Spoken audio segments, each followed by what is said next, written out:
K-pop fans like to pretend MAMAMOO is this untouchable, scandal-proof legacy group. Four vocal queens who bypassed the usual industry traps and just sang their way to the top. But if you were paying attention to the Korean internet in early 2024, you know that narrative completely shattered. Clips from the Vibe concert went viral, and suddenly, MAMAMOO was trending on Naver and Twitter for all the wrong reasons. Hwasa was performing her solo set in a sheer, barely there bodysuit. Moonbyul was in a ripped top that exposed her undergarments.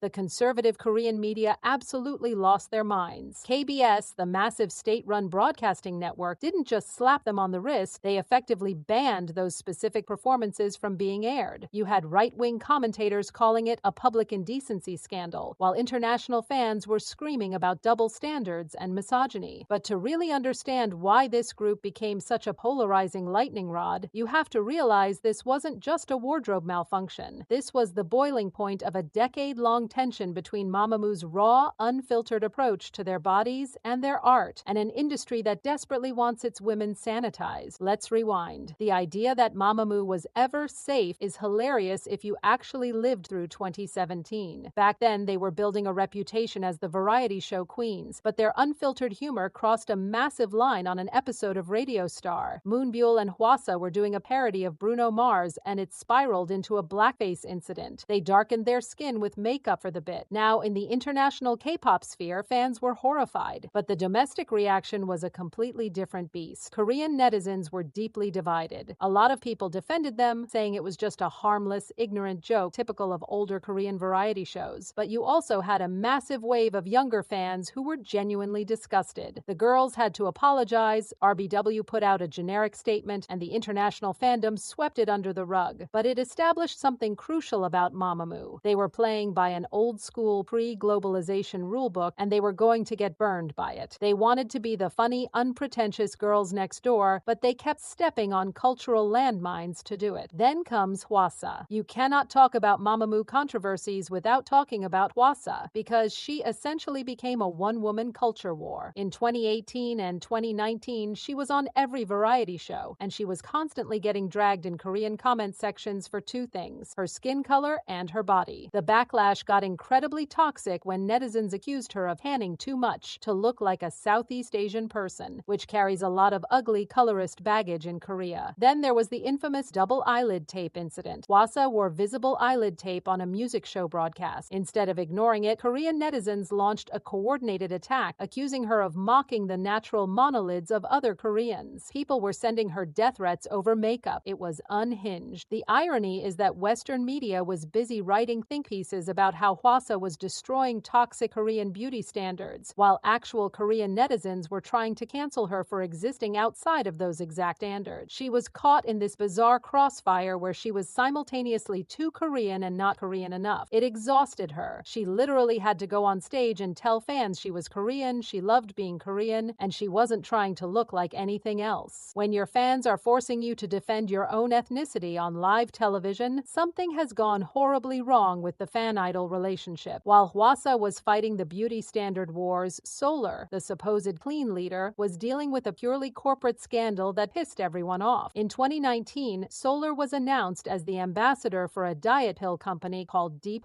The ads were everywhere. The problem? The Korean Food and Drug Administration had literally just warned the company for making illegal, exaggerated claims about their products. When fans found out, they felt completely betrayed. Here was Solar, a woman who constantly talked about loving yourself and eating well, pushing dangerous diet culture for a paycheck. The backlash was so severe that RBW had to pull the ads and issue a panicked apology, claiming they didn't do proper background checks on the brand. Nobody bought it. It was a grim reminder that underneath the artist-first branding, MAMAMOO was still a K-pop group operating in a ruthless capitalist machine. You can have all the vocal talent in the world, but at the end of the day, the agency is still going to rent you out to the highest bidder, even if it's a shady diet pill company. But the real test of MAMAMOO's survival wasn't a scandal in the traditional sense. It was the slow, painful collapse of the family narrative in 2023. When Wheein announced she was not renewing her exclusive contract with RBW, the fan base practically imploded. Fans couldn't believe it. For years, the running joke and proud boast of Moomoo's was that MAMAMOO would never leave their tiny founding agency because they were too loyal. The reality was a lot more cynical. Wheein left because she wanted creative freedom freedom and better financial terms, which tells you everything you need to know about how RBW was actually treating them behind closed doors. The way RBW handled the PR was masterfully manipulative, too. They put out statements emphasizing that Wheein was still part of MAMAMOO for group activities, trying to soften the blow. But fans aren't stupid. They saw the writing on the wall. If the main vocal leaves the building, the group's days are numbered. It exposed the sheer exhaustion of being a top-tier girl group. These women had been grinding for nearly a decade, carrying a small agency on their backs, and the minute one of them tried to set a boundary, the industry and the fans reacted like it was a tragedy. It's insane when you think about it. A grown woman deciding to change employers shouldn't be framed as a scandal, but in K-pop, prioritizing your own career over the group dynamic is treated like a betrayal, which brings us right back to the Vibe concert in 2024. When you look at Hwasa and Moonbyul taking the stage in those sheer ripped outfits, you have to look at the context of everything they just went through. They watched Wheein walk away. They watched Hwasa get torn apart for years just for having tan skin and curves. They watched Solar get dragged for a diet pill ad. So what did they do? They stopped playing nice. The outfits at the Vibe concert weren't an accident. It was a giant middle finger to the Korean broadcasting standards that have tried to police their bodies since 2017. KBS banning the performances wasn't a punishment. It was exactly the reaction they knew they would get, and honestly, they probably don't care anymore. They have outgrown the need for KBS music show wins. Mamamoo's trajectory isn't a clean, inspirational rise to the top. It's a messy, exhausting tug-of-war between four women who refuse to be manufactured, and an industry that punishes women who refuse to be manufactured. The blackface incident showed their ignorance. The diet pill ad showed their corporate chains. The agency exits showed the fragility of their bond. And the 2024 broadcast bans show that even 10 years in, they are still considered too loud, too much, and too raw for the system. They didn't just rewrite the rules of what a girl group could sound like, they accidentally became the ultimate test case for how far K-pop is willing to let women go before the industry slaps them back down. They survived it, but don't fool yourself into thinking it didn't leave scars.